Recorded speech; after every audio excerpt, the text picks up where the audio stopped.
alternate picking.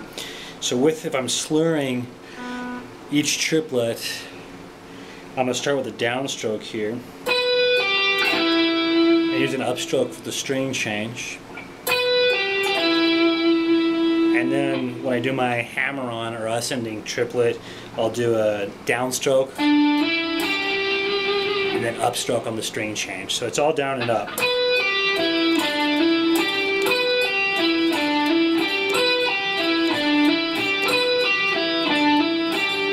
And then you can just simply change your first note of that group of 6.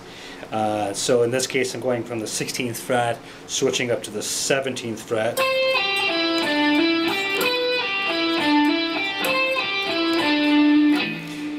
And so on. That one's a little trickier. I just like the sound of it. Just using my first 3 fingers there. I could use the pinky, but I don't want to.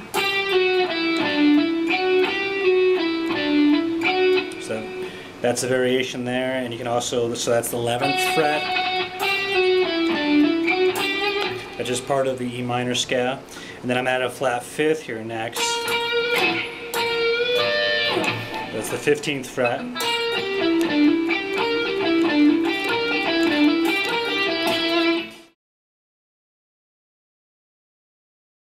One picking variation on that is I like to occasionally pluck the 4th string, exclusively pluck that one and only slur the first triplet, and that gives me kind of a bite, different feel for that phrase.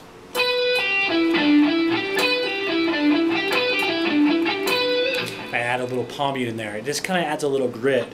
So that's going to still be alternate picking, but I'm just going to slur the first part of that, the first triplet. So pluck down.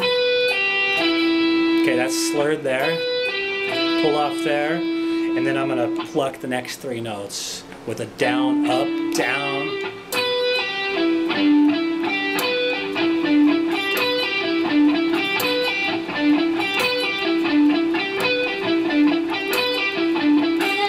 So that's going to be, the picking on that's going to be down, up, down, up, down. Then the next group of 6 is going to start on an upstroke.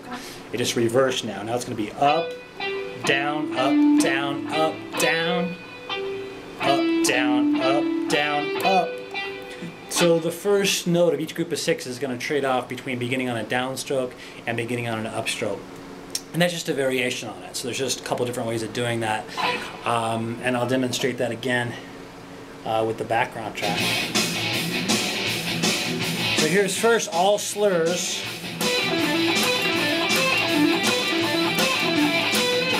Now I'll add the plucking to the 4th string.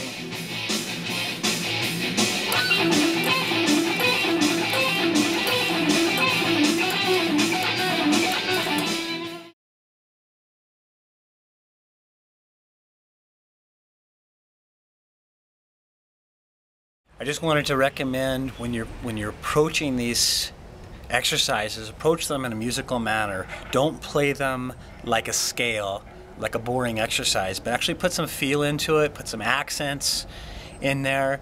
Purpose for the sequences is really not just an exercise in and of itself, but it's also the ability for you musically and creatively to be able to apply them in various contexts.